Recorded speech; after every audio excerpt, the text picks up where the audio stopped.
Muchas gracias, Jofrana, por esas transmisiones en directo que están haciendo desde que supimos la noticia de la muerte del presidente venezolano Hugo Chávez. ¿Su muerte va a impactar o no el proceso de paz? Es una de las grandes preguntas que nos hacemos los colombianos. Muchos piensan que sí lo va a afectar y de manera muy profunda. Otros dicen que no lo va a hacer. Para abordar este tema hemos querido preparar este informe en el que también les invitamos a que vean las personas que hemos traído aquí a Semana en Vivo para este debate de hoy sobre el impacto que puede tener la muerte de Hugo Chávez Frías en el proceso de paz en Colombia.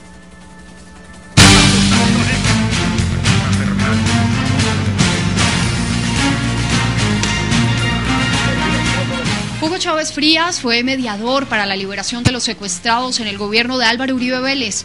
¿Cómo afecta al proceso de paz en la muerte de Chávez? Si hemos avanzado en un proceso sólido de paz, con progresos claros y concretos, avances como nunca se habían logrado con la guerrilla de las FARC, es también gracias a la dedicación y compromisos sin límites del presidente Chávez y del gobierno de Venezuela. Hoy hemos invitado a Roy Barreras, presidente del Senado, Iván Cepeda, representante por el Polo Democrático, Carlos Holmes Trujillo, excomisionado de paz y precandidato por el Puro Centro Democrático, Francisco Santos, ex vicepresidente de Colombia, y Piedad Córdoba, líder del movimiento Marcha Patriótica. De nuevo aquí en Semana en Vivo con la noticia lamentable del fallecimiento del presidente de Venezuela, Hugo Chávez Frías. Le doy bienvenida primero a la mesa. Pacho, bienvenido finalmente. Muchas Llegó gracias. A la hora que era.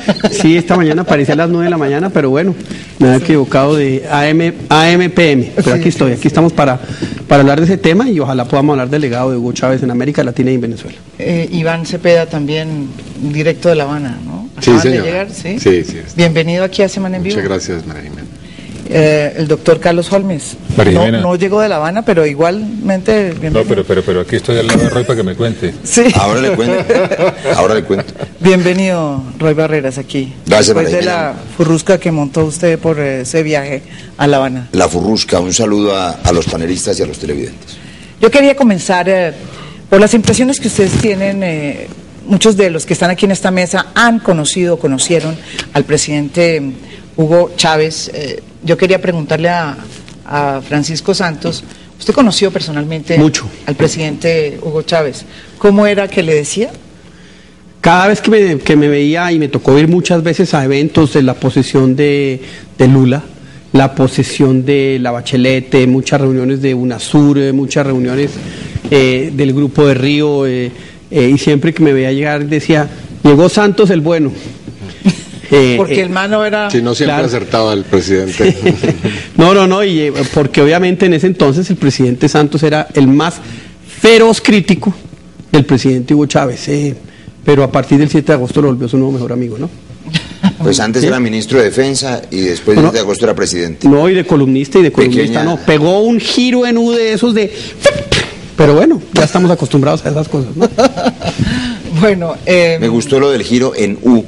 Sí, claro. Sí, por aquello de la U. Por eso de hacer la U. Él y todos ellos, 180 grados, ¿no? Y cuando dice, uy, ¿qué se hicieron? Bueno, por ahí. De la seguridad a la paz, sí. Pero usted también cambió. No, yo he sido firme, yo no he cambiado absolutamente usted nada. Era una persona que estaba siempre a favor de los procesos de No, paz. estoy a favor, pero como los del M19 o el del EPL, O sea, con indulto total. con concentración de tropas. Con indulto total. Y con diferencia, es que ha pasado, acuérdense que la Corte Penal Internacional, y ha pasado mucha agua por debajo de ese puente y hay muchos entre muertos y legislaciones internacionales que hacen que el proceso de hoy tenga que ser distinto en términos legales, pero hay muchas cosas que aprender. Usted no lo decía hace unos años. Yo recuerdo un discurso suyo diciendo que Mancuso era una víctima y que para qué justicia, que era necesaria más bien una comisión moral. No, yo lo que dije ahora hablando de giros en U. El señor Mancuso, 359. el señor Mancuso sí fue una víctima de varios secuestros, su familia, etcétera, pero era un paramilitar. ¿Era un bandido? No, era un paramilitar. ¿Era una víctima? Porque después lo llamó bandido.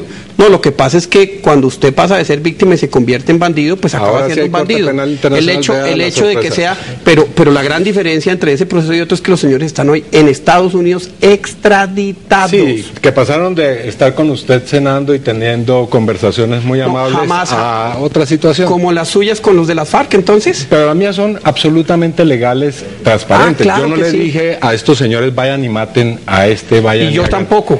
Ahí hay unas grabaciones que dicen lo contrario. Deme una. La acaban de presentar hace pocas semanas en Caracol Radio. Mire quién lo dice. El hijo de Manuel Cepeda, cuyo frente de las FARC tiene el nombre. Eso sí lo felicito. Por eso es que lo mataron. Gran homenaje a su papá. Le pregunto. Qué homenaje a su papá, Dios mío. El frente Manuel Cepeda Vargas. Sí. Qué gran demócrata. Vamos a pasar a calmar nosotros aquí los ánimos. Doctor Carlos Holmes, ¿usted conocía al presidente Chávez? No, yo no lo conocí, pero leí mucho sobre él. Naturalmente hice seguimiento muy juicioso a la evolución de su gobierno, al impacto que ese gobierno tuvo en la relación bilateral, en el escenario multilateral del hemisferio. Sí. Y por supuesto que soy consciente de que su muerte va a tener también otro impacto. Vamos a ver cómo evolucionan las cosas, pero es evidente que allí hubo una influencia muy clara en la política del hemisferio. Sí, y su incidencia en el proceso de paz. Yo creo que en esta etapa la incidencia no va a ser mayor porque parto de la base de que Venezuela va a seguir apoyando el esfuerzo que está haciendo el presidente Santos. En esta etapa, mañana no me atrevo a aseverarlo, pero creo que por el momento no habrá incidencia mayor. Pacho, depende usted no me contestó esa parte. No, depende qué pase en Venezuela. Yo creo que ese es el elemento fundamental. Viene una pugna de poder entre, digamos, dos de las aristas del Partido Bolivariano, una que representa a Diosdado Cabello, que es una persona que tiene unas características. Uno, es uno de los hombres más ricos de Venezuela hoy en día, pero tiene viene de la milicia, viene de los militares y tiene una especie de nacionalismo en el que, por ejemplo, la injerencia de Cuba es algo que para él no es bueno para Venezuela. La otra es Diosdado Cabello, muy cercano a los cubanos. No hay que olvidar que Cuba hoy recibe cerca de 10.000 millones de dólares de Venezuela, aproximadamente entre el 12 y el 15% del PIB. Entonces, cómo se libre esa pelea es lo que en definitiva va a decidir si la situación de comodidad de las FARC en Venezuela continúa o no.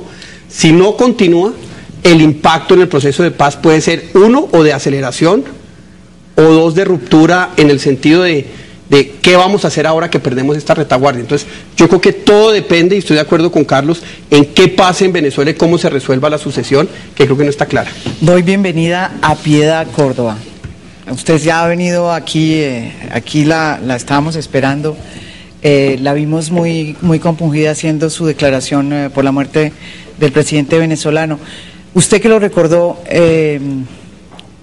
esta noche ante las cámaras, ¿qué percepción tiene? ¿Qué recuerdo tiene? Estábamos hablando aquí porque Pacho estaba diciendo que, ¿usted sabe cómo lo llamaba él?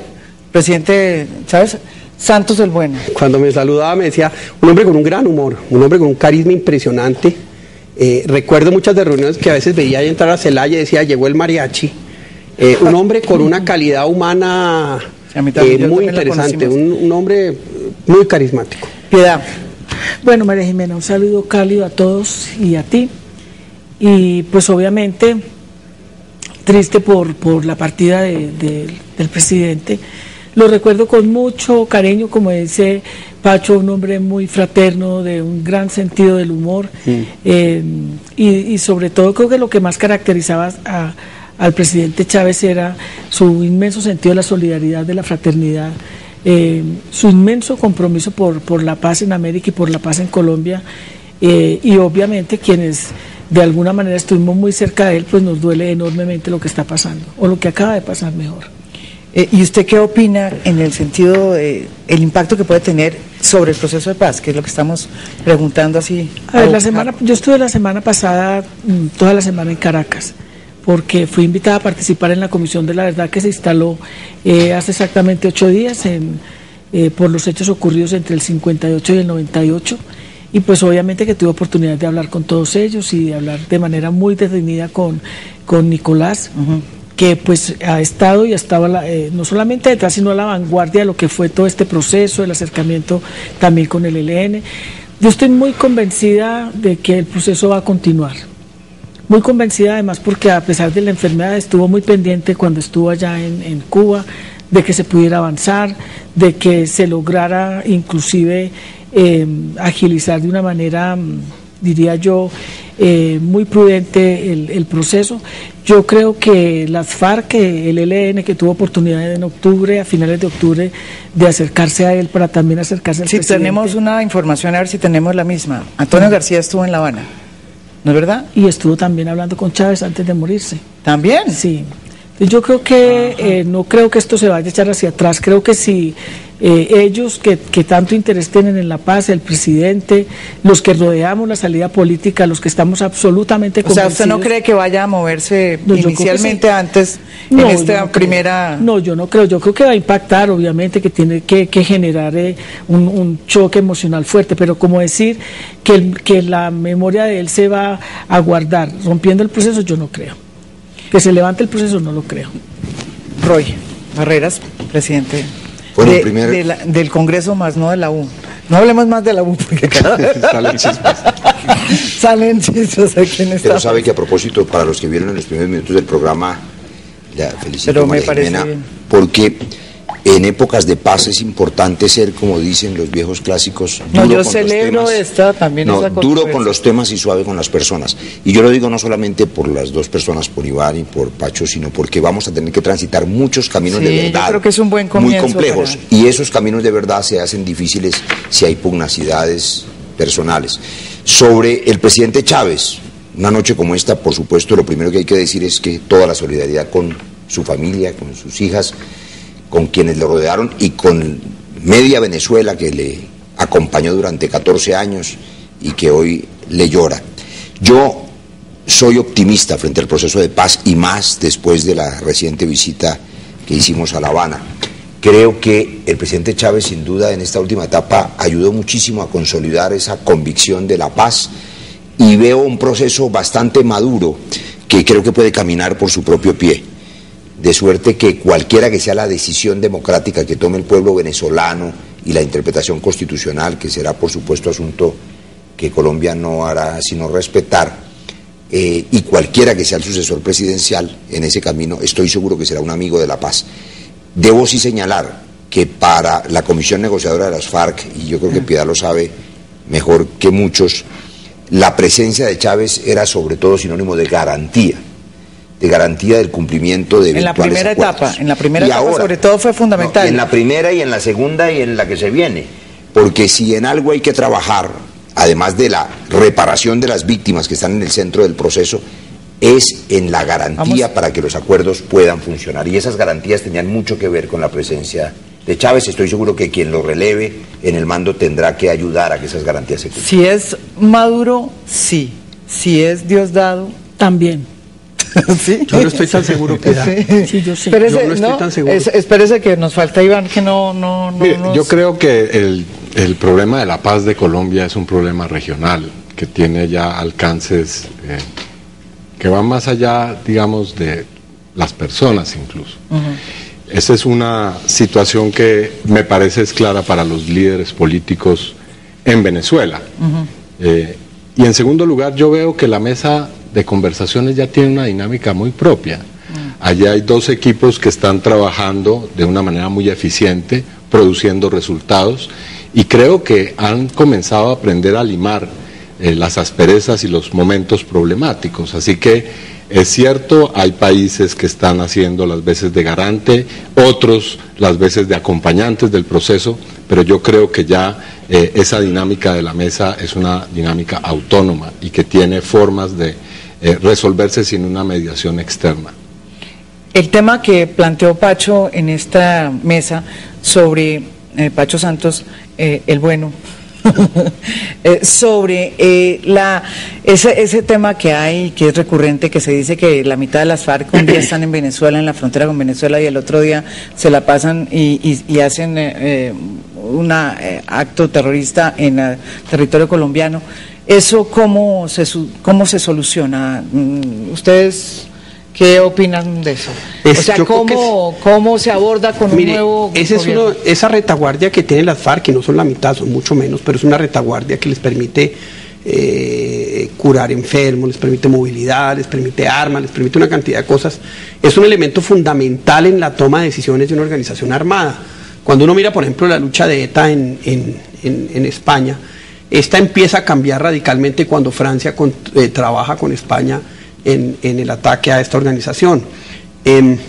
Yo creo que ese es el efecto fundamental, que hay que ver qué es lo que pasa. Si la comodidad con que están al otro lado de la frontera cambia o no cambia. Yo sí creo que eso va a tener un impacto sobre la mesa, y yo diría que tiene un impacto en el sentido de acelerar la posibilidad de un acuerdo. Lo que pasa es que también aquí, y uno lo oye, y hablando con gente en tierra adentro y en otras zonas donde hay mucha coca y ya hay una economía ilegal donde frentes de las FARC, indígenas, campesinos, tienen ya un modus vivendi y dicen, no, esos son los de Venezuela que viven cómodos. Yo no sé cómo eso va a jugar adentro de las FARC, por lo menos de unos sectores de las FARC. Pero fundamentalmente el tema de la retaguardia y qué pasa en Venezuela y si esa retaguardia se mantiene o no, porque estaba directamente ligada digámoslo, al presidente Chávez, a su política un poco de mirar hacia el otro lado, y por lo tanto los militares también. Pues yo creo que ahí es donde uno tiene que pensar si un cambio en ese sentido de verdad cualitativo tiene un impacto en la mesa. No lo sabría decir, pero creo que lo que está de fondo es si la inestabilidad política o el tema de la sucesión que se dé va a cambiar ese escenario. Si ese escenario cambia, yo estoy seguro que eso tiene un impacto en la mesa. Para acelerarlo o para no lo sabría decir. ¿Piedad? Pues hombre, yo creo que lo que hizo muy grande a Chávez, no solamente desde su trabajo por América, por Venezuela, sino por Colombia, fue precisamente entender que la solución del problema no era la guerra, sino la negociación política. Yo no me atrevería a afirmar con la misma decisión que lo hace Pacho, de pensar que las FARC estuvieran en Venezuela y que Chávez estuviera feliz, pues alimentándolos, resguardándolos, porque eso no es cierto. Yo no creo que para un gobierno haya sido más contencioso el conflicto que para Venezuela, y en gran parte para Ecuador y para los países vecinos. Lo que pasa es lo que plantea Iván. Yo creo que toda la región está absolutamente comprometida con la necesidad de acabar con la guerra, de acabar con el conflicto, porque es también la estabilidad de la región. Pasa más allá del simple tema del tiroteo, tiene que ver con el tema del narcotráfico, que es un tema que pasa todas las fronteras de América Latina.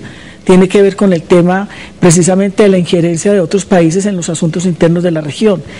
Y la paz de Colombia va a ser la paz de América, y va a ser un inmenso avance para lo que quiere el pueblo colombiano. Yo creo que antes nosotros deberíamos tener un sentimiento de gratitud con un presidente y con un pueblo que ha tenido que soportar un conflicto tan complejo como el colombiano. Eso le pregunto yo a la mesa. A mí me ha sorprendido las declaraciones de la canciller María Ángela Holguín, del presidente Santos. Salieron a decir los dos, ¿no?, a darle gracias al presidente Chávez, cosa que no sabe la opinión colombiana que nos está oyendo. De pronto tienen otra concepción de las cosas, pero evidentemente el aporte del presidente Chávez al proceso ha sido fundamental. A mí me sorprendió esa falta de sintonía con la opinión. La gente piensa que no, y que hay otra. Yo creo, María Jimena, ¿usted cómo mira esa posibilidad? Yo creo que hay que hacer un esfuerzo de ecuanimidad a pesar del Los día. veo parcos, después de una entrada fuerte se nos acabó el... No, lo que pasa es que nos gastamos toda la energía ahí. O sea, por favor. En un día del duelo y de luto es muy difícil, digamos, intentar ser ecuánime, porque casi que lo único políticamente correcto es, por supuesto, ofrecer solidaridad. Sin embargo, arriesgo esta interpretación. Ya dije que no tengo dudas de que en los últimos 2 años el presidente Chávez fue muy importante apoyo para el proceso de paz y un dinamizador absoluto, y además garante a ojos de la Comisión Negociadora de las FARC. Y creo además que esa garantía tiene que ser asumida. Pero le digo una cosa más. Pero le digo esto, María Jimena, escúchame. Los colombianos que nos ven, por eso es que usted dice que no hay sintonía con la opinión, recuerdan la anterior etapa de Chávez. Y en esa anterior etapa, digamos, de la relación Uribe-Chávez, Colombia-Venezuela, pues hubo momentos muy duros para Colombia. Yo todavía recuerdo al presidente Chávez amenazando a Colombia con los aviones Sukhoi. De manera que celebro que en la última etapa haya habido sin duda este mejoramiento de las relaciones colombo-venezolanas y entiendo al presidente Santos agradeciéndole esa nueva actitud al presidente Chávez. Creo que fue una obra diplomática de filigrana, creo que fue una muy buena estrategia del presidente Juan Manuel Santos y sin duda encontró eco en esa decisión política del presidente Chávez de apostarle a la paz en todo el continente. Y eso hay que reconocérselo. Pero claro, los televidentes lo que no se olvidan es que hubo una etapa anterior que fue difícil. Por eso esa ambigüedad de sentimientos. ¿Y no será porque los uribistas utilizan ese tema ahora como una herramienta política? Se los digo a ustedes dos que son... A ver, María Jimena. Sí, usted meta la cucharada. A ver, no es que yo he estado muy respetuoso escuchando, pero ¿qué es realmente lo que pasa aquí? Aquí todos queremos la paz. Aquí no hay quien no quiera la paz.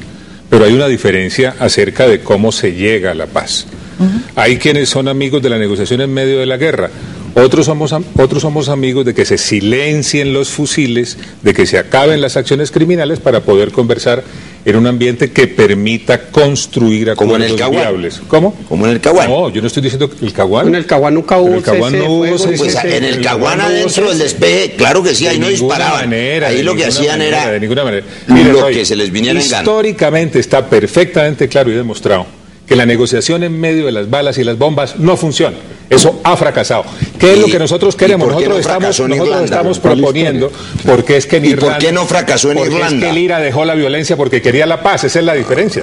Y usted... Esa es la diferencia, mi querido doctor. Entonces... Hay que mirar los momentos del proceso. Pero déjeme terminar. ¿Qué es lo que nosotros proponemos? Por Dios, hagamos un gran esfuerzo. Exijámosle a las FARC que cesen sus acciones criminales para poder conversar y construir acuerdos viables. ¿Eso es estar contra la paz? ¿Pedir que cesen los fusiles? Pues es que eso no tiene sentido, perdónenme. ¿No tiene sentido? ¿No tiene sentido que se deje el terrorismo? Porque eso no va a ocurrir. Claro que sí, pero usted y yo podemos salir a gritar que abandonen el terrorismo y que abandonen... Y si no hay condiciones para hacerlo, llevamos 50 años en eso, Carlos. Pone el ejemplo de Ira. Es bueno que se lo estudie otra vez para llevamos que se dé cuenta 50 de que años en eso. Ese fue el... Mucho lo estudiamos. Lo que molesta ensayando la guerra. No, señor, ensayando la negociación en medio de la guerra y no funciona. Claro. Lo que molesta al uribismo es que este proceso esté avanzando realmente. No es que no me molesta. Digamos a mí lo que me interesa, Iván, los desespera. No, tampoco me desespera. Porque lo que me inquieta es construir las condiciones para que se pueda avanzar y construir acuerdos viables. Ese es el tema.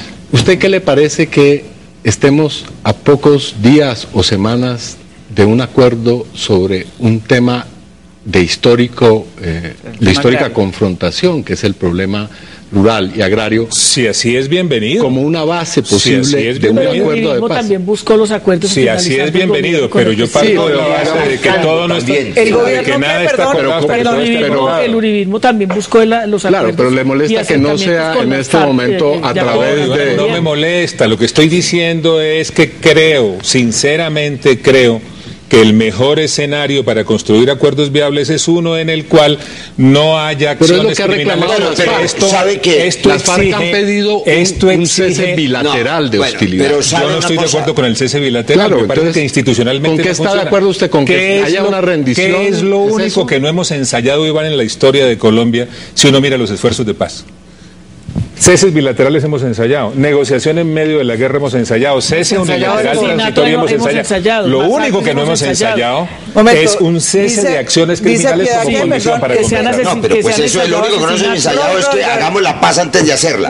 Eso es... No, por favor. Pero sabe que en el fondo no es mala noticia, María Jimena, la opinión de mi coterráneo Carlos Holmes. Estaba callado, pero ahí se le levantó. Pero ¿saben por qué? Porque si la diferencia es solamente de método y en verdad todos quieren la paz, seguramente van a celebrar que la paz esté cerca y que la paz sea posible. Depende. ¿Depende de qué? Depende de qué tipo de paz. ¿Qué vamos a hacer con las víctimas?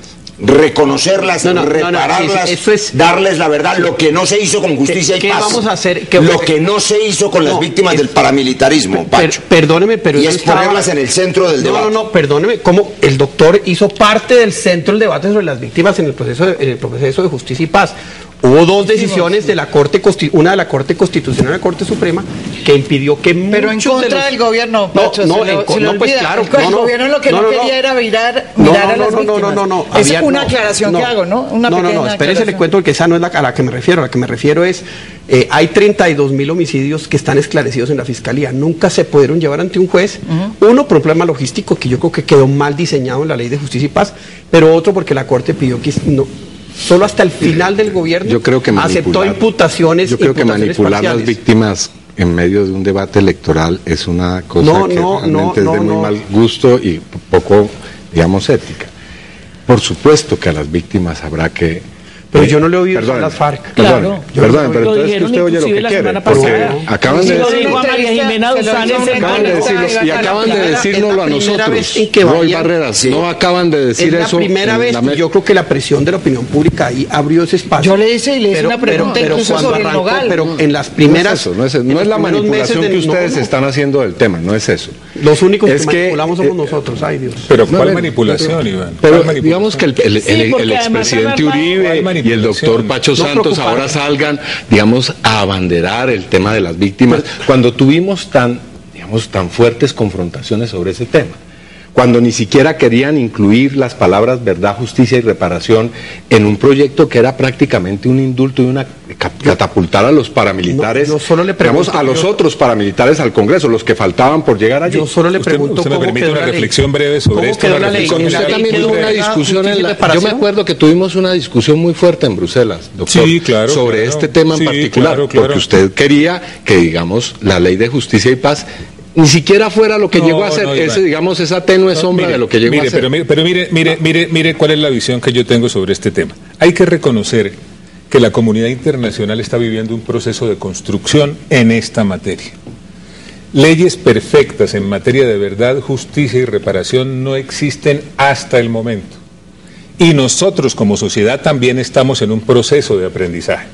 Aquí, naturalmente, a cualquier punto que se llegue será materia de crítica, porque no hay un modelo único.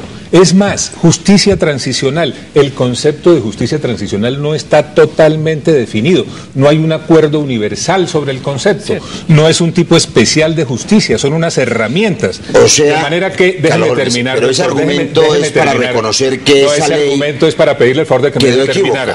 Lo que quiere esto significar, entonces, es lo siguiente. Repito, nosotros lo que buscamos es que haya las condiciones que se requieren para que un proceso cuente con el apoyo de opinión que se necesita, y ese apoyo de opinión que permita conversar y llegar a acuerdos viables no se logra en medio de la guerra. Esa es la gran diferencia. No, eso lo logra el gobierno si quiere y si tiene voluntad política de que haya aceptación de la opinión pública. Pero está claro el planteamiento, ¿no? O sea, el apoyo al proceso y el apoyo al tratamiento como de una manera ética como debe ser, se logra si el presidente, si su gobierno, si los opinadores, si los que están detrás del poder y detrás de los medios realmente tienen un acuerdo hacia eso. Pero si no se tiene, pues obviamente que hay una opinión totalmente descuartizada como la colombiana, que está un día totalmente impactada por lo que dicen los medios de comunicación. Yo creo que una de las cosas que más desgaste le ha generado en un momento determinado este proceso, a pesar de todo, es que un día se dice una cosa, el lenguaje es un lenguaje absolutamente descalificador, entonces la opinión pública no tiene claro si se va a un proceso de paz o lo que se está haciendo es otra cosa totalmente distinta. Por eso la gente manipula el tema de las víctimas. Yo creo que nadie está en desacuerdo, y menos nosotros dos que hemos estado al frente de esos temas, en que a las víctimas hay que repararlas, y no solamente las que no se han reparado por parte del paramilitarismo, pero las FARC también. Y eso se lo dijimos a las FARC. Y le dijimos a las FARC que tenía que reconocer a las víctimas también de las FARC. Pero es que aquí hay dos o tres cosas importantes. Ese es un paso importante. Esa es una, dos o tres cosas. Pero eso es parte, y me parece...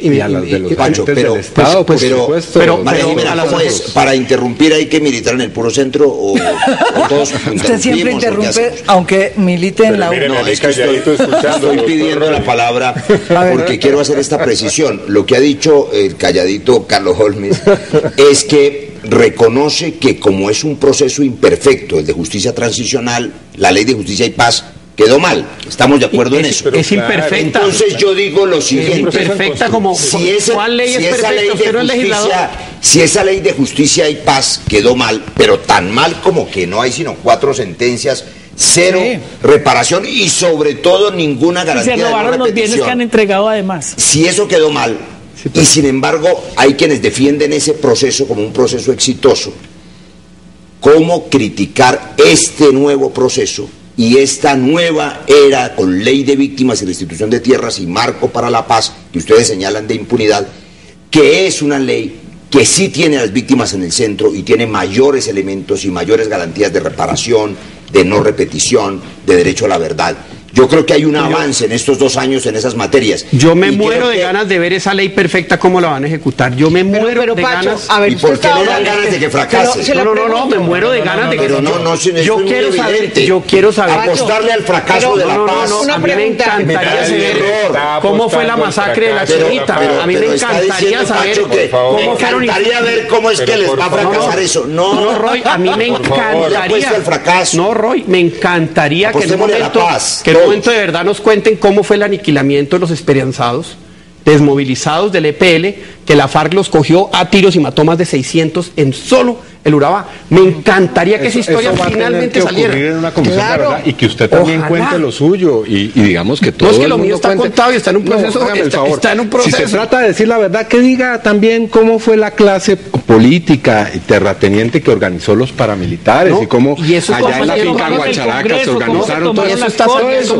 Todo eso que salga, pero que salga todo, no por partes. No, la verdad, lo que ha salido es esto, lo que no ha salido es todo lo demás. Ojalá salga la verdad verdadera de la combinación de las formas de lucha. Pero yo le hago una pregunta. Mucha gente de izquierda y de derecha. Sí, pero mucha gente que no debió morir, murió. Y de Locha también. No, ojalá las víctimas sean reparadas, entre otras. Yo pregunto, ojalá para qué. Yo podría decir ojalá ese tema, si es para llegar a la paz. Si es para una ola de vindictas, de venganza. Un proceso de paz con justicia, con verdad y reparación. Bienvenido. Yo tengo sobre eso la siguiente visión. Mire, yo creo que el tema de si las víctimas están o no en el centro de toda esta consideración es un tema que el Estado colombiano resolvió cuando suscribió el Estatuto de Roma. La nueva legislación penal internacional tiene como centro las víctimas. Sí, pero eso y tenemos que tener en cuenta. Si yo discutí con usted en esos términos y yo me acuerdo de sus argumentos de esa época, donde usted precisamente le hacía el esguince a esa clase de realidades. Pero mire, yo le digo, más allá de eso, yo lo felicito por su recuerdo. Yo tengo otros. O sea, que usted ha cambiado. No, es que él tiene unos recuerdos y yo tengo otros del famoso debate al que él se refiere. Sí, claro.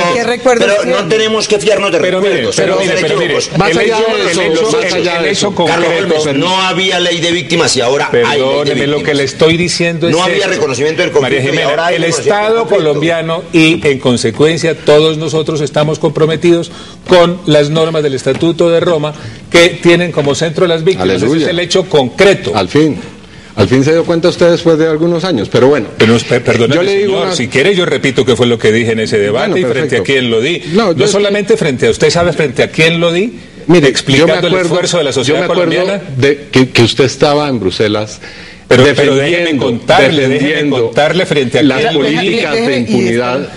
Eso lo recuerdo perfectamente. Doctor, si quiere un día le hacemos el debate, eso otra vez lo repetimos donde quiera. No tengo ningún problema, pero más allá de ese debate con usted, que por supuesto me parece interesante, a mi modo de ver, aquí va a tener que hacerse una comisión de la verdad. Es decir, ese es un hecho. No, pues está establecida que es ineludible. La ley de justicia y paz también. Y en esa comisión de la verdad, si me permite, en esa comisión que no funcionó para nada. Yo aspiro que las FARC, que el ELN cuenten su verdad a las víctimas, pero también que ustedes cuenten la verdad. Que ustedes le digan al país por qué organizaron esas estructuras de muerte. Otra vez está usted acusando. Pero usted está acusando sin prueba alguna. Mire, de la calumnia. Yo le digo, yo sé que los. Si usted me va a denunciar por calumnia, hágalo. Yo no lo voy a denunciar. Yo le estoy diciendo lo siguiente. Yo le estoy diciendo lo siguiente, allí la clase política va a tener que decir su verdad también. ¿Cuántos hay en la cárcel? Y va a tener que decir una mínima proporción de los... Lo que está diciendo, Me parece que usted plantear esa generalización... María Jimena, ninguna generalización, si usted quiere la hablamos en detalle, no hay ningún problema. No hay país, ¿Cómo ocurrió en Antioquia, cómo ocurrió en Córdoba, cómo ocurrió en Sucre? Hablando en términos, bueno, es parte de lo que se está dando en este país, y me parece que la confrontación entre ellos dos no creo que sea una confrontación con ganas de que las cosas no salgan, sino con ganas de ventilar con mucho respeto, y espero que sea mantenida con el respeto que se debe. Sí, pero lo que yo quiero decir es un poco lo que dice Pacho. Hombre, recojamos lo que dice Pacho. Es cierto, la verdad, la pregunta es, no solamente la verdad, hay avances en este proceso, como por ejemplo el reconocimiento de las víctimas por parte de las FARC. ¿Ustedes creen que usted personalmente, Pacho Santos, usted cree que eso es un avance? ¿Ustedes todos creen que es un avance? Claro que es un avance, no hay duda. No es positivo que lo es. Del dicho, yo repito, del dicho al hecho hay mucho trecho. Me parece muy bien que se los hayan contado. Yo quiero ver las declaraciones públicas. ¿Usted quiere ver más? No, yo quisiera ver, yo quiero ver parte de esa historia ojalá toda la historia que se cuente. Aquí, como decía mi mamá, para pelear se necesitan dos, y la verdad ha salido solo de una parte, que puede ser parcial o no, una parte. La otra parte... ¿Pero a qué se refiere usted? Si hay, mire, todos esos comandantes están condenados a más de 140 años. No, pero hace falta mucho más, porque es que los comandantes están condenados. Que no ha habido todo lo que acción judicial contra la guerrilla, eso es, digamos, un sofisma. No, y las condenas a los comandantes... Yo no me refiero a la acción de la guerrilla. Extraordinaria. Yo me refiero a toda la otra base política, social, organizativa que tuvieron durante muchos años, y que desafortunadamente le costó la vida a mucha gente por el tema de la combinación de las formas de lucha, que debería estar viva hoy contribuyendo en la democracia. Yo quiero ir a otro tema. Pero que salga. Pero quiero ir a otro tema, porque esto nos lleva a un tema que además lo dijo el presidente Chávez antes de irse. Creo que fueron las últimas declaraciones que hizo el presidente Chávez antes de irse a su último viaje a La Habana. Dijo algo así como: yo aspiraría a ver a unas FARC haciendo política. Eso es una declaración de Chávez, más otras declaraciones que han hecho presidentes como Rafael Correa en el mismo sentido. Mi pregunta va hacia un poco el objetivo que los llevó a ustedes a La Habana, porque no sé si ese es el objetivo real o no, pero ¿está la sociedad dispuesta, ¿sí?, como dice el presidente Chávez, a abrirle las puertas, y hasta qué punto, a las FARC para hacer política? María Jimena, no solamente el presidente Chávez o Correa o Evo Morales lo han dicho, lo dijo el expresidente Álvaro Uribe, y lo escribió en su manifiesto en el 2002, que ustedes recuerdan bien.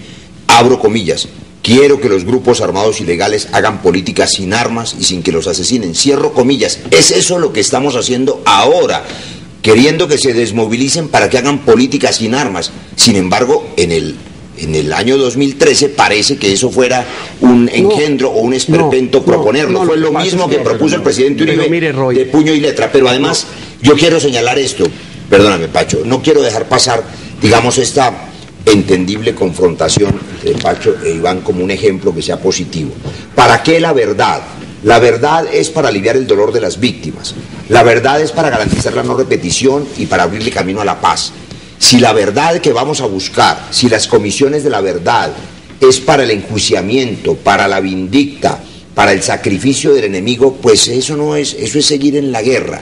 Y creo que el espíritu de reconciliación tiene que guiar todo este camino. Aquí ha habido muchas víctimas y muchos victimarios.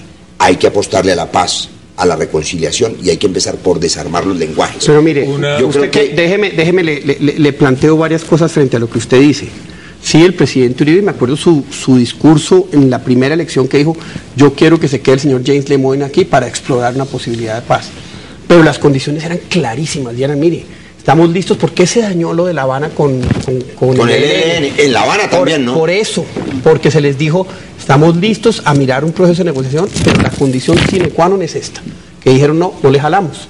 Pero, ¿y cómo dijeron? Porque estaban conversando. No, porque era todo un tema, eran unas conversaciones exploratorias para llegar a un acuerdo, para empezar, sí, pero la condición sine qua non era esa. Tienen que cesar, con las FARC también se le plantearon varias veces, pero tenían que cesar las acciones. No, pero no se llegó ni siquiera a eso. No, con las FARC no se alcanzó a llegar ni siquiera a eso. Pero mire, cuando uno mira la historia de Colombia, uno ve unos procesos como el del EPL, el del M-19, el de la Corriente, el del Quintín Lame, que tuvieron un éxito. Yo los considero procesos exitosos.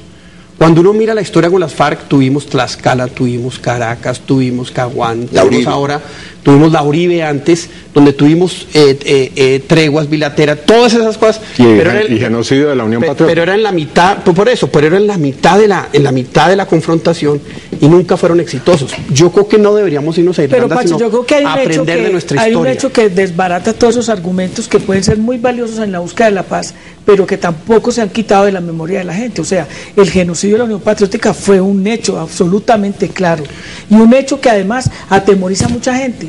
Ahora puede que no hayan unos genocidios posibles como los que se dieron, pero también hay un genocidio político frente a la gente. Aquí todo el que se atreve a hablar de tregua bilateral, aquí todo el que se atreve a hablar del tema de la salida política y negociada, aquí todas las movilizaciones que sean populares son estigmatizadas. Entonces eso pesa mucho en la posibilidad de que la gente se arriesgue a la paz también y de que personas como las FARC, miembros de las FARC y del ELN, le apuesten realmente a la posibilidad de la paz.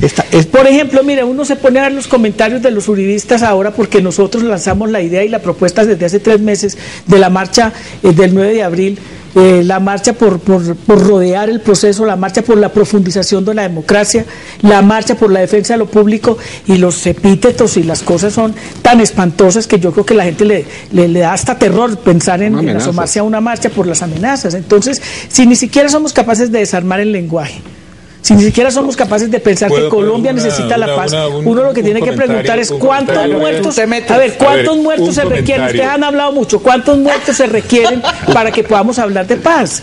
O sea, ¿hasta cuántos muertos tenemos que contar? O sea, aquí se hablan de las víctimas desaparecidas, de las asesinadas, de las violadas, de todo eso, y las víctimas del modelo.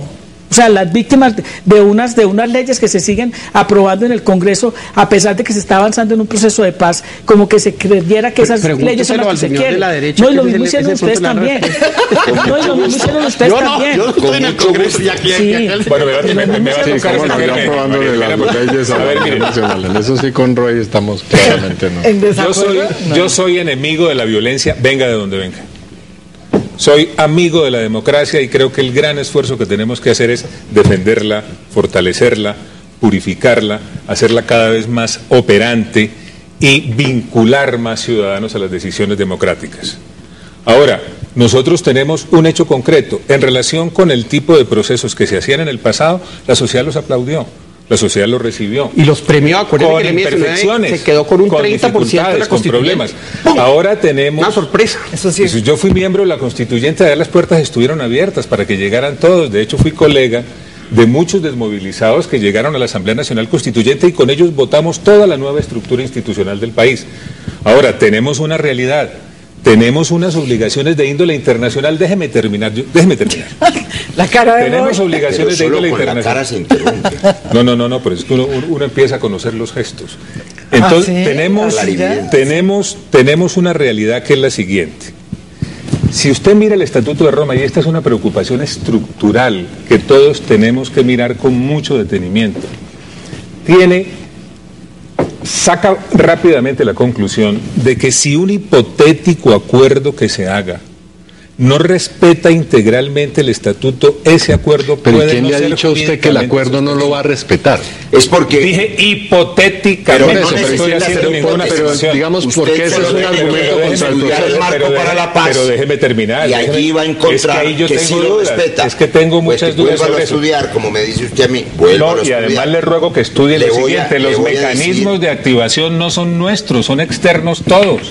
o es el Consejo de Seguridad, o es un Estado, o es el fiscal de la Corte quien puede decir frente a unos documentos... Pero esto es increíble, porque el argumento contra el proceso es algo que no ha acontecido.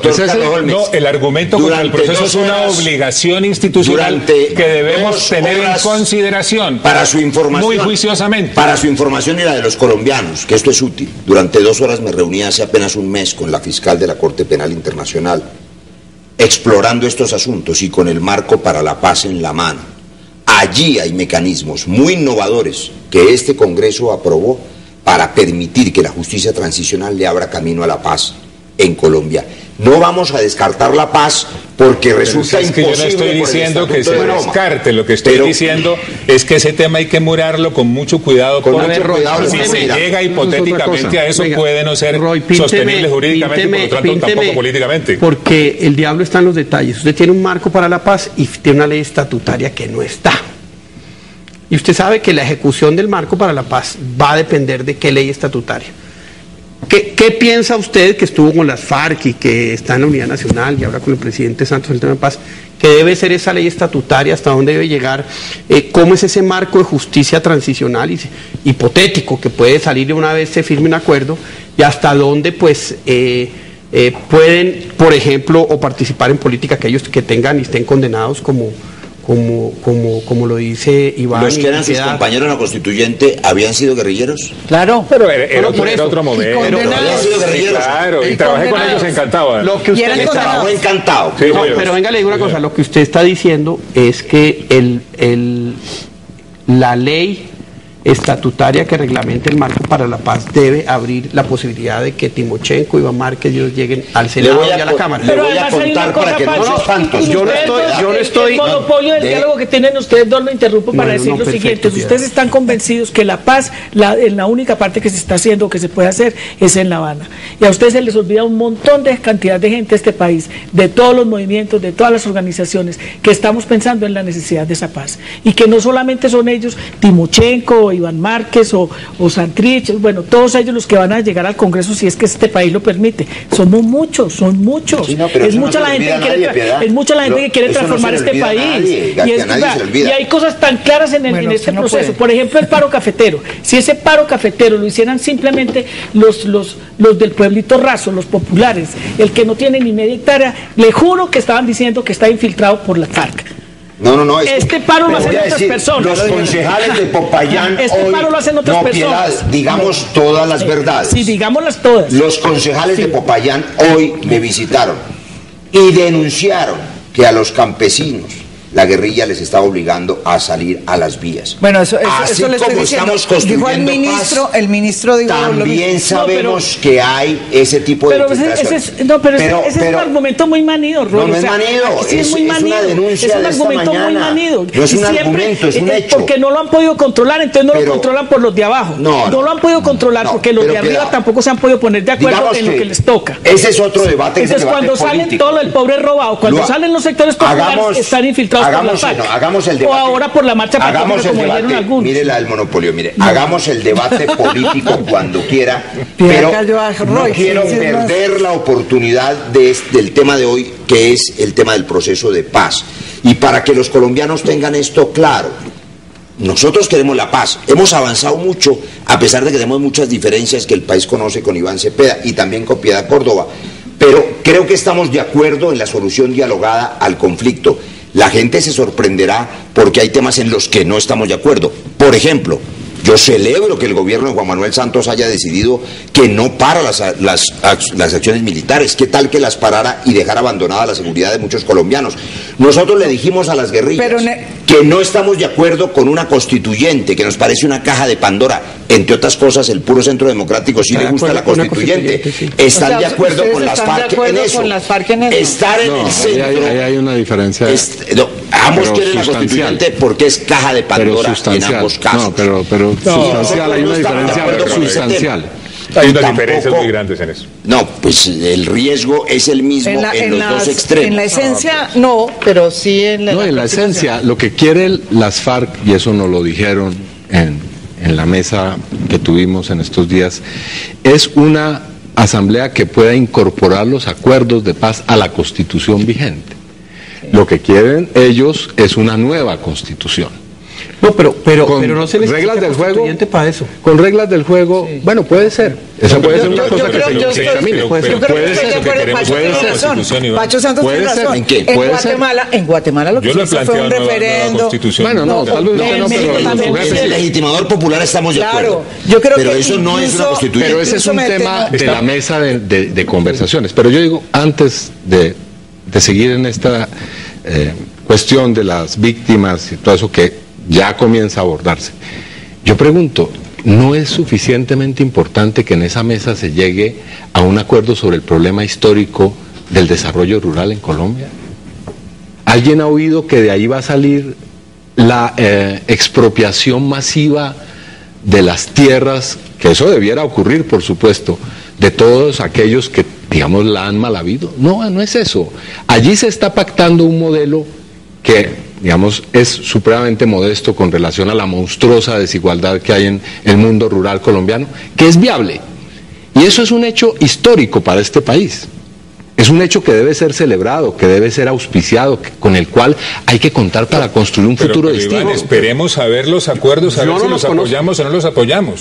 Es que pero ya se ha comenzado ahí a... No los conozco. Lea el tiempo. Se puede apoyar no un acuerdo, sino un proceso, Carlos Holmes. Claro. Y ese proceso ha sido atacado reiteradamente. Este proceso. Es que lo que se busca es que haya condiciones para construir acuerdos viables. Esa es la gran diferencia que tenemos. Entonces el argumento es que ahora no se conocen los acuerdos. Pero ¿dónde están? ¿Dónde están? Tampoco conocimos los acuerdos con los pero lo has comenzado a decir en el tiempo. Además, entiendo que nada está acordado hasta que todo esté acordado. Es decir, hay que esperar el 100% de acuerdo para ver cuál es el acuerdo que hay. Digamos, no le gusta de ninguna manera. Es decir, si se acuerda mal, si no se acuerda mal. Pero ¿cuál es el acuerdo para ver si me gusta o no me gusta? ¿Dónde está? Si es el problema de que pero ¿cuál es el acuerdo, Iván? ¿Cuál es? ¿Dónde está para verlo? Al proceso al que hay que apoyar.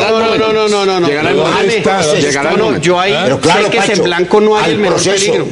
Como tampoco el polo. Si hay un acuerdo ya diremos. Cheque en blanco. Para el tema de la autodefensa no se les ha entregado la autodefensa no era una negociación. Están en el exterior. ¿Cómo así que sin despejes, sin distensión?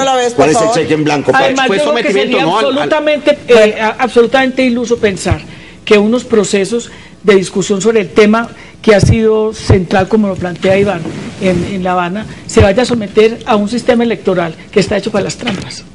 O sea, yo que estuviera sentada en La Habana, o como lo hemos planteado en todos los foros en los que participamos, una cosa que plantearíamos de fondo, y se la planteo, a usted, una reforma al sistema electoral. Pero le quiero contar, una reforma al sistema electoral. Pero hoy yo la planteé en la mesa de unidad nacional. Entonces hagámosla sin necesidad de los acuerdos de La Habana. No, es que hay que hacerla con pasos sin paz. Por eso, como la reforma al campo hay que hacerla con pasos sin paz. Como la ley de víctimas. Si las FARC se someten a participar en un proceso electoral con esas reglas tan chimbas, están locos. No, de acuerdo. Porque esas reglas no son para lograr precisamente transformar el poder político. ¿Por qué no planteamos sistema electoral? Por eso, el sistema electoral es un sistema absolutamente poroso. ¿Sí? Bueno, no estoy hablando del sistema político, estoy hablando entre esos del sistema electoral como elemento fundamental para la posibilidad, inclusive, de que esos acuerdos sean aprobados. Es anacrónico, corrupto, en eso estamos de acuerdo. Los partidos es casi imposible, por ejemplo. Como 14 millones de colombianos sin cédulas. Como un sistema electoral donde en las regiones no hay ni siquiera una mesa para que la gente pueda votar, además la levantan para que la gente que puede votar por otro no vote. Y donde la gente además vota es por un número anónimo. Donde además los C14 y los C21 los puede cambiar el jurado de la mesa de votación, después de que la gente vote y les pone los votos que le dé la gana. Me alegra haber escuchado de Piedad esta conclusión en la que entiendo que estamos de acuerdo. La reforma política electoral hay que hacerla con paso sin paz. La reforma rural hay que hacerla con paso sin paz. La ley de víctimas pero no una reforma como la paz. Pero perdóname, en una reforma como la plantea en las élites de la cual usted hace parte, una reforma donde participe todo el país. Claro, del poder. Nosotros queremos es una reforma donde el pueblo también esté participando, no solamente el que está sentado en La Habana. Es el pueblo el que la eligió a usted y es el pueblo el que me eligió a mí. Sí. Y hemos transitado caminos parecidos. No, muy distintos. Yo le recibí a usted la presidencia de la Comisión de Paz. Y mire usted me la arrebató, que es otra cosa. Y mire dónde vamos. Y mire dónde vamos. Y mire dónde vamos. Yo le pregunto me si este tumbó proceso, además. claro, Casi tumba al presidente del Senado porque me habían nombrado presidente a mí. Pero bueno, ya es ¿y una los resultados historia. qué? Mire dónde vamos. Yo no voy a decir que cuando usted presidió la Comisión de Paz no hubo resultados, pero aquí hay resultados. No, pero celebramos que la Comisión de Paz haya recorrido el país, eso sí lo celebramos. Me alegra que lo celebramos las mesas regionales de paz. Me parecieron importantísimas. Además nos hace falta que nos acompañen ellas. Si me invita a las próximas, voy con mucho gusto. Empezando por el 9 de abril, que este Congreso determinó como Día Nacional de las Víctimas. Pero nosotros estamos absolutamente regocijados que ustedes marchen con nosotros, que el presidente haya tomado la decisión, que por eso, que todos marchemos juntos, que todos celebremos ese 9 de abril, no simplemente como un hecho histórico, sino como un hecho reciente histórico también. Es que allí comienza. Pacho, usted no va a ir a esa marcha. No, yo no voy a ir. Yo no voy a ir porque por varias razones. La primera es que el proceso de paz, yo quiero ver hechos concretos para poder decir esto está bien o esto está mal. Yo a las declaraciones de víctimas que hay, he oído otras declaraciones, unas más recientes que empiezan a abrir esa puerta, otras que no, pero quiero ver hechos concretos que me permitan pronunciarme al respecto. Cheques en blanco, como lo digo, no se debe. Pero Pacho, usted movilizó 1 millón de personas hace cuántos años por la paz de este país. Yo me acuerdo, ¿sabe que usted movilizó como 1 millón de personas? Pero usted, mire, sabe que lo interesante, ese tarjetón del año 97 que venía precedido y hablaba Iván del tema de las víctimas. La primera marcha grande que hizo en Colombia fue por las víctimas del secuestro en el año 96 en 5 ciudades de este país, que la hizo País Libre. Tenía muy claro, un mensaje clarísimo de cese de acciones por parte de las organizaciones armadas. Tenía un elemento fundamental que era, digamos, incipiente en ese sentido, y uno tiene que ver el desarrollo, pero ese tarjetón era diciéndole, mire, ustedes no secuestren, no torturen, a todos los grupos, porque en ese entonces pero usted no va a reconocer si esos hechos se dan. Por ejemplo, las FARC ha renunciado al secuestro extorsivo y, salvo que haya unas afirmaciones distintas a las que ha hecho el propio presidente, ha cumplido con esa promesa y ese compromiso. Las FARC hace un anuncio de cese unilateral de hostilidades que usted tanto reclama, y entonces se presentan algunos hechos. 58. Bueno, yo le digo, usted vaya, ya que le gusta ir al Cauca, vaya a hablar con esa población para que vea lo importante que fue ese momento. Porque, digamos, es fácil hablar de eso en abstracto, Iván, pero ir a vivir allá es pero en ese sentido no soy infidente de decir una expresión hoy del presidente de la República en la Mesa de Unidad Nacional sobre ese asunto. A propósito de los avances del proceso de paz, él, que es el jefe del Estado, hacía referencia a que ese cese unilateral, no pedido por el gobierno y no respondido por un cese de las Fuerzas Armadas, que para nosotros no es aceptable, fue cumplido por las FARC. Claro. Y ese es un hecho de paz. Que lo diga alguien distinto. Como han sido las liberaciones, indiscutiblemente. Otra cosa, Pacho, usted dice, en ese tarjetón había un mandato claro de no al secuestro. Yo le quiero contar este avance, ya no en un tarjetón, en un papel, sino escrito en la Constitución por este Congreso, que yo hoy temporalmente presido. En ese marco para la paz está claro que no habrá beneficio ninguno, ni jurídico ni político, a grupo armado ilegal que tenga secuestrados en su poder, de suerte que tendrán que liberarse los secuestrados, todos. O contar dónde están los cuerpos. Claro, y tendrán que decir. En eso todo el mundo está avanzando. No, yo le pregunté incluso, perdón, se lo digo. Démosle la oportunidad a la paz, no le cerremos el camino antes de que aparezca. Apostarle al fracaso de la paz, y al fracaso de Santos por fines políticos. Perdóneme, Roy, lo que se está diciendo es para que esto pueda tener éxito se necesita un gran apoyo de opinión. Y ese gran apoyo de opinión no se logra con una negociación en medio de las balas y las bombas. Ese apoyo de opinión se logra si cesan las acciones criminales y se puede conversar y construir acuerdos aquí, pero bilateral. Ese apoyo de opinión se logra si los televidentes entienden esa es mi posición y esa sí es clara. Que hay que acabar. Pero para acabar la guerra pues hay que hacer la paz. Le repito, el IRA dejó la violencia porque quería la paz. ¿Qué mejor demostración que eso? Pero el IRA duró 20 años. Pero después del Viernes Santo. Pero la dejó. Pero después del Viernes Santo. Pero la dejó. Esperemos que llegue nuestro Viernes Santo. Pero la dejó. Busquemos nuestro Viernes Santo. Pacho. Yo espero que sea el 20 de julio. Yo vuelvo a la historia de este país que muestra unos procesos exitosos y unos procesos que no lo fueron.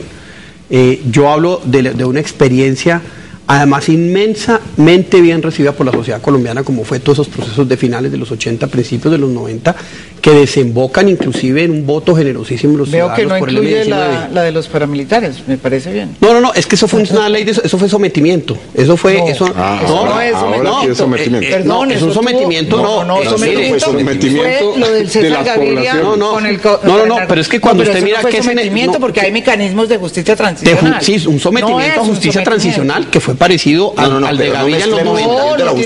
Gaviria en el 90, yo le cuento, Gaviria en el 90 decía, si usted se somete no será extraditado, usted se somete. Es más, la ley de alternatividad penal era todo a cambio de nada.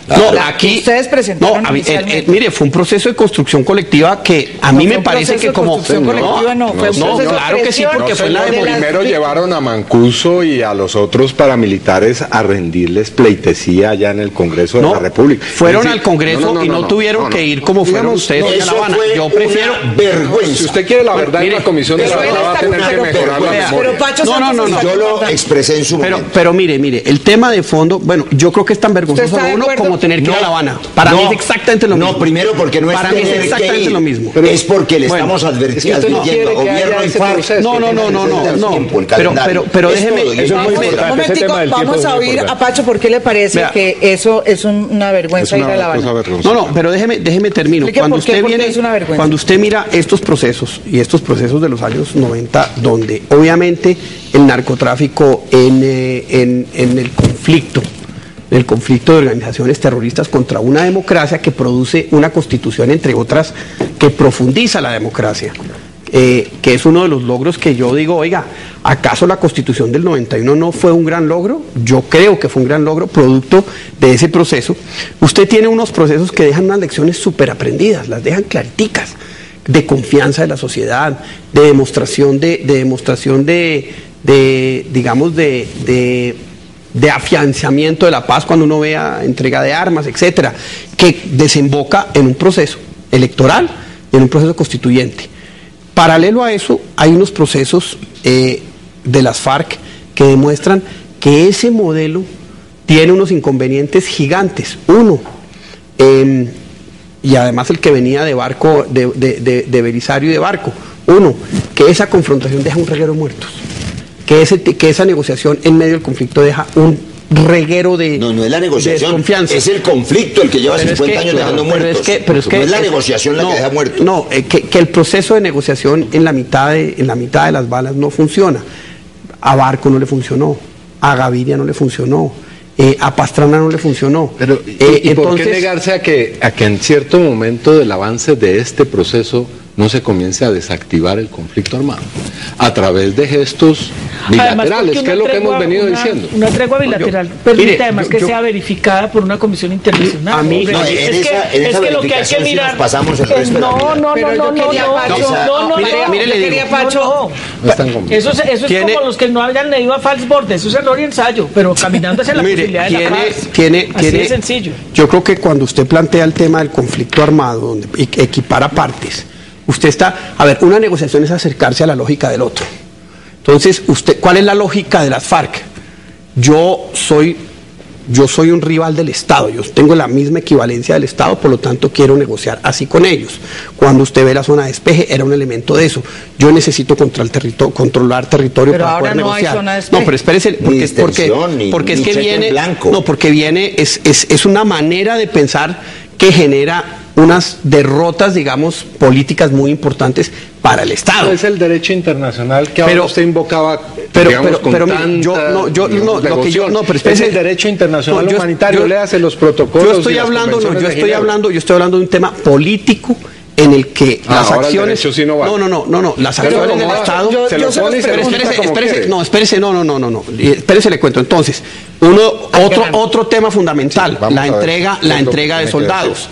Yo retengo O sea, yo encarcelo, yo cobro impuestos con la ley 002. Entonces, siempre ha sido un mecanismo de tratar de equipararse al Estado, para negociar de tú a tú con el Estado. Ese es, digamos, la manera como piensan las FARC. Como lo hizo el M19 del que usted hablaba ahora. No, el M19 y no, precisamente no estoy diciendo que se rindió, pero hizo una negociación de tú a tú con el Estado y llegó a unos acuerdos, pero con unas diferencias sustanciales. Usted quiere decir que se concentró en zonas pequeñas. Entonces, y eso tiene un significado muy importante. Cuando usted genera ese proceso de concentración, que además no necesita mayor verificación, genera confianza en la población, y creo que ese es un tema fundamental en un proceso. Yo lo que quería, ya como nos faltan muy pocos... Pero mire, y déjeme terminar. Usted cuando tiene eso y concentra, usted está generando una negociación en distinto plano. Cuando el Congreso de la República va a La Habana, usted está generando otra vez un proceso de igualdad frente al Estado. Hombre. A mí es donde me parece. El viaje a La Habana. No me gustó. A mí no me gustó precisamente porque manda ese mensaje. Pero déjeme, yo que fui es que no deja contestar. Peor fue el viaje al Congreso. Peor. Eso sí fue. Mire. Todo lo contrario. Yo ni lo uno ni lo otro.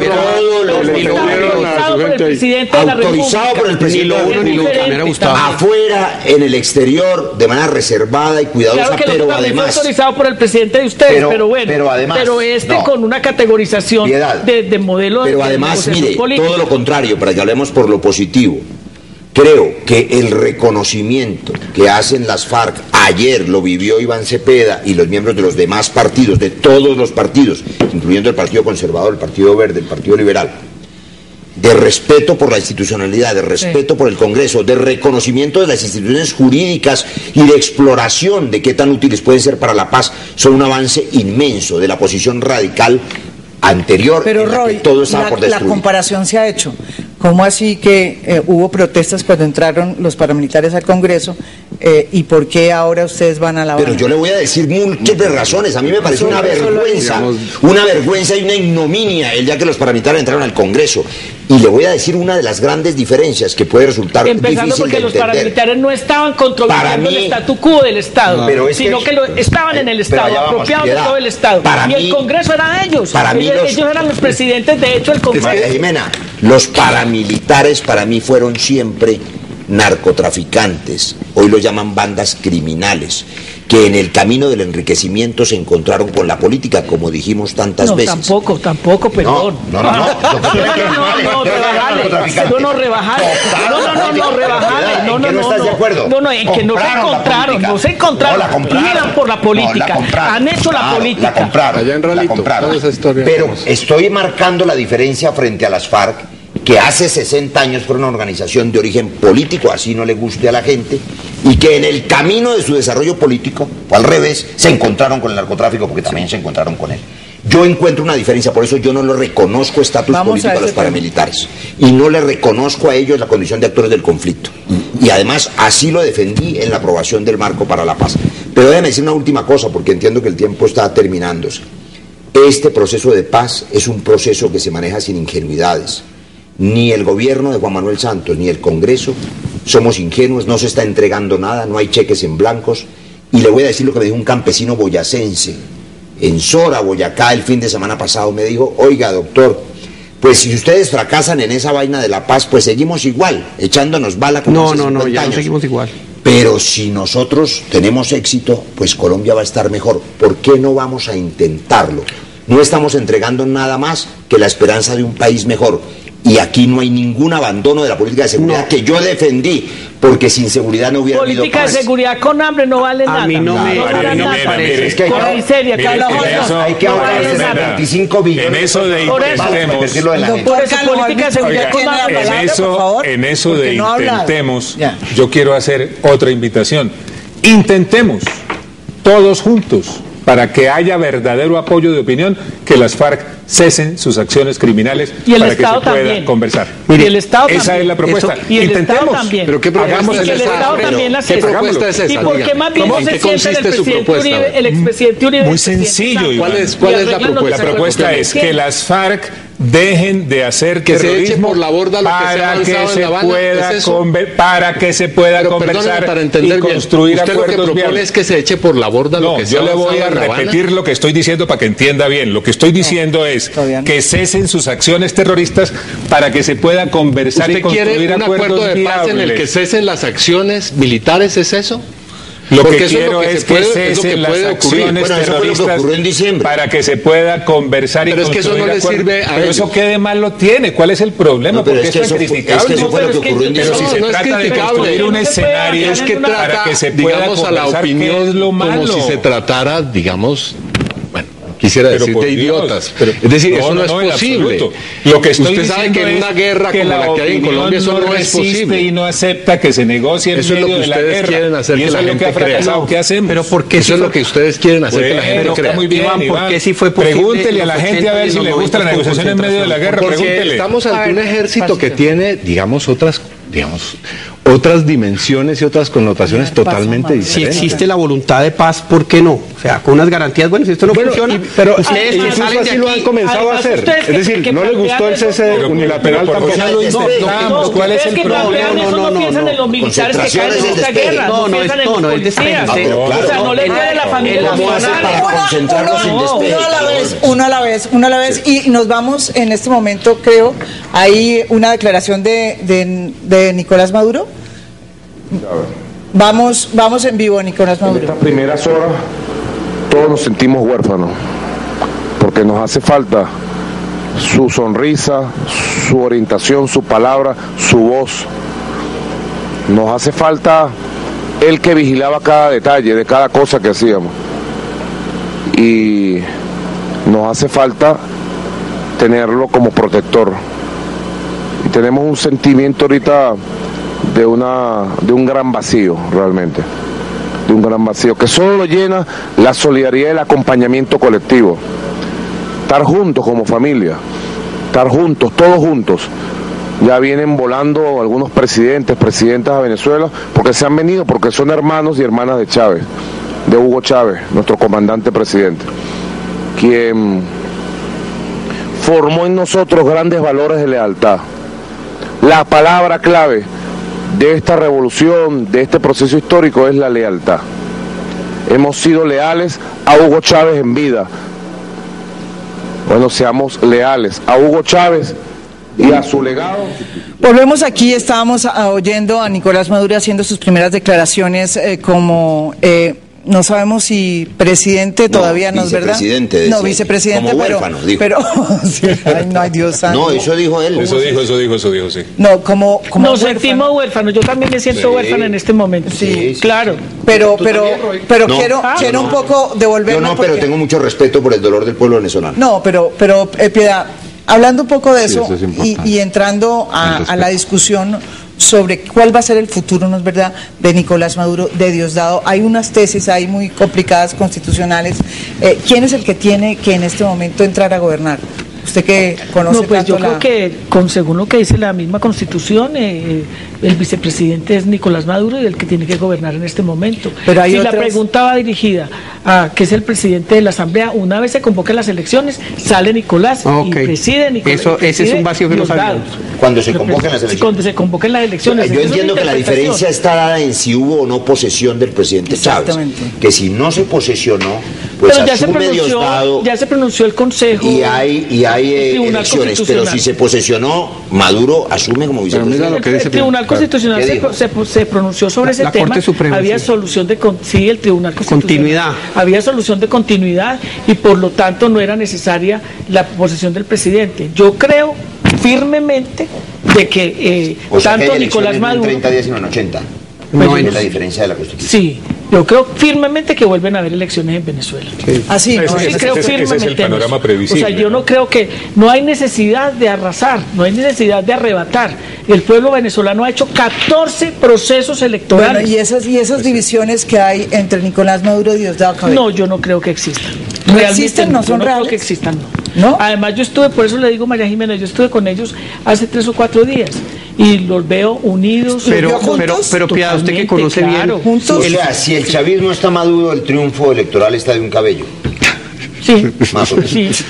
Pero Piedad, usted que conoce, el factor aglutinador era sin duda Hugo Chávez. No, Nicolás, pero hay una diferencia en eso, Pacho, y es la siguiente. Mientras aquí la mayoría de los jefes políticos y expresidentes no hacen, ni siquiera, no generan líderes, no hacen un proyecto político, no forman gente, en Venezuela ocurrió todo lo contrario. Allá no solamente hay un partido fuerte, hay un proceso maduro, sino que hay mucha gente que se formó en este proceso, y yo creo que el proyecto como tal es un proyecto defendible, es un proyecto que se puede demostrar, y estoy absolutamente segura que si el candidato, como lo dijo el mismo Chávez, es Nicolás, posiblemente ganen las elecciones. Es un proceso del pueblo venezolano. Muy seguramente. Pero yo ¿Ustedes todos piensan que va a ganar? Ah, no, sin duda. Yo no estaría seguro. Yo Pero sí además estoy tengo que reiterar que yo respeto creería la que decisión sí, del pueblo venezolano, pero no puedo, digamos, tampoco dejar de decir que no me parece todo la maravilla que Piedad plantea sobre el efecto del gobierno de Chávez sobre Venezuela. Allí también hubo mucho de populismo, todo de caudillismo y mucho despilfarro. No, y sobre todo el informe de la FAO de la semana pasada es totalmente populista. Cero hambre en Venezuela, el único país del mundo que llega al 97% el país que tiene la de lucha tasa contra el hambre. de descenso de la pobreza más importante de América Latina. Y sobre Depende todo, de qué estudio usted vea, porque hay otros pero si son de CEPAL, si son de la FAO, si son de la Y el que UNESCO. pone a Brasil primero. Bueno, se está bien, entonces Venezuela segundo. Pero mire, No, es que a mí me gusta el modelo de No, lucha pero es que contra el hambre de Lula. pero es que puede ser Más que lo otro, posible, pero- porque quien inspira todos esos cambios Lula. democráticos y profundos en la región es Chávez, y Chávez con Lula, y Chávez con Cristina, No, y pero Chávez con Lula no, Dilma, y Lula Chávez tiene con su propia historia. Muy bien. pero decía que pero son Venezuela es más procesos violento propios que Colombia, del por país. favor. La tasa de Venezuela tiene homicidios es más alta. 20 y Por pico de favor. millones de habitantes. Sí, pero Lula no se inspiró en Brasil Chávez. tiene 180 millones, Lula se no se inspiró inspiró en y se Chávez. apoyó y No, se usted trabajaron. conoce el trabajo de Lula desde No, el yo Partido de lo los conozco Trabajadores. y conozco el Lo conoce trabajo de bien. ellos. Anterior pero al sabe trabajo que de yo Chávez. no soy tan optimista como Piedad. Yo sí creo que hay unas tensiones inherentes en el partido bolivariano. Sí, ¿usted sí cree? Inmensos, pues me lo cuenta la gente que conoce lo que está pasando allá. Que sí Piensa hay, con el que deseo, sí. además. No, Pero que sí hay unas tensiones muy grandes, que el factor aglutinante de Chávez, una vez desaparecido, Y se va va a a caer generar. Evo y se va a caer Puede Correa ser y Ana. todo. No, al contrario, yo creo que Correa, Correa tiene una fuerza, Cristina viene ¿Usted cayendo cree que popularidad, sí hay esa- pero las sí, elecciones la contundentes? gente que conoce lo que está pasando adentro, dicen que sí hay unas tensiones muy, muy fuertes, y es que cuando un factor aglutinador y de gran poder y mando, como era Chávez, desaparece, esas tensiones salen a flote. Yo creo que eso va a suceder. Usted no espera sé. eso, usted quiere eso. No, eso es lo normal, eso es lo normal en un partido que tiene una persona que es un líder tan fuerte, que las aspiraciones de los demás salgan a flote y se generen esas Yo confrontaciones. espero por normal y el es bien de inevitable Colombia y que- por el bien del que proceso haya un de paz, interrogante. que la transición democrática que respetamos en Venezuela entregue el mando a quien siga siendo soporte y garantía del proceso de paz. Yo creo que Doctor lo fundamental López, es, usted no apoyará la oposición si la oposición lo fundamental de- es esperar una transición no apoya el tranquila, proceso de paz. una transición ordenada, una transición democrática. Cosa. No, por favor, estamos Que lo hablando aquí, fundamental doctor es que se Carlos produzca una Holmes. transición tranquila, una transición Eso es democrática, una importantísimo. transición ordenada. Es natural en todo tipo de procesos como este que haya un interrogante respecto de lo que va a suceder. Esperemos que el futuro de Venezuela sea tranquilo, democrático y estable. Iván. No, yo diría que sea quien sea el que sigue en Venezuela, y yo creo en lo que dice Piedad firmemente, va a asumir como política de Estado seguir acompañando el proceso de paz. Pero yo digo, independientemente de ese factor que es tan importante, la mesa de conversaciones en La Habana tiene ya una dinámica propia. Y digamos, no es necesario crear fantasmas de que eso se va a acabar porque murió Chávez, No. etcétera. Es decir, eso No, yo tiene, tampoco creo que se eso vaya a tiene acabar sus por eso. ritmos. Pero yo creo que los ritmos pueden cambiar dependiendo de lo que pase en Venezuela. No, y yo Siento creo que que ahora va a ser inclusive pero la ¿qué Pero además hay sentido que los tener la ritmos? base de que Yo creo Venezuela que va a ahora seguir va a ser apoyando mucho rápido a su mejor, presidente. porque ¿Por qué no? desapareciendo Y yo hago una objeto del propuesta. deseo del uribismo, ¿Por qué no que es invita- Chávez? Entonces yo creo que ahora sí se van ustedes Yo a unir voy a- yo al hago- clamor de Santos por la paz, ¿sí o no? Eso está Porque ya no hay a quien Creo que más allá de las frases de Fellini, hay que asegurar que esos actores del proceso Piedad tengan garantías. Yo termino esta noche por insistir Todas en que esas cosas que usted está diciendo hoy las quedaron grabadas para que esos acuerdos puedan madurar y fructificar. Sin garantías la gente no le jala y no le apuesta a dejar las balas por la palabra. Y esa es una responsabilidad de todos. Mire, yo termino esta mesa tan interesante, ha sido un debate y garantías para las víctimas, para empezar. Muy intenso, les agradezco a todos. Yo sé que nos fue fácil, estos temas comienzan a ser difíciles, nos están haciendo confrontar, ¿no? Dos orillas distintas, dos países que no se han visto a la cara. Yo saludo a ustedes dos, los de verdad, yo creo que esos son los debates que hay que hacer. Somos demócratas. Hay que verse a la cara. El debate es así. Un comienzo de que algo está cambiando, no sé si en La Habana, pero por lo menos está cambiando aquí. Sí, que a mí eso me ha parecido que es un ejemplo de discutir las cosas, y a ustedes también los felicito. Al doctor estaba dormido y se me despertó, me parece. Estaba tranquilo, sereno, escuchando. A Piedad, la verdad, siento, no quería venir porque todos los noticias la acongojaron mucho, la muerte del presidente venezolano. Muchas gracias por haber venido aquí. Gracias. Y a Roy Barreras también le agradezco esa Entonces, a propósito de dos orillas, es esta la única que va en línea recta de la seguridad a la paz y no se devuelve. Y yo propongo aquí que lo último que nos queda es invitarlos a ellos a La Habana, ¿o no? ¿Ustedes no lo quieren invitar? No creo que esas invitaciones estén abiertas. Muchas gracias, pero pero sí sería muy importante, porque yo creo que fundamentalmente hablando se entienden las personas. Y yo digo que en esto hay que sacar una conclusión muy clara. Nosotros todos somos colombianos y colombianas. Yo no veo por qué ustedes no quieran hablar. Así como no fui a la zona del despeje, así como tampoco ni fui a Ralito ni nada. Yo prefiero estar terminemos mal este debate. No terminen mal, Pacho. No fue allá, pero fue a otras partes. No, yo María Jimena, todos queremos la paz. Hay una diferencia con respecto al camino. Bueno, si usted lo dice, tengo mis dudas, pero si usted lo dice... Créame lo que le estoy diciendo, ese debate lo podemos dar. Bueno, a ustedes muchísimas gracias por estar en esta hora y media tan intensa, y los espero la próxima semana con otro tema de interés nacional y imágenes. Después de esto hay imágenes Telesur sobre lo que está pasando hoy en Venezuela.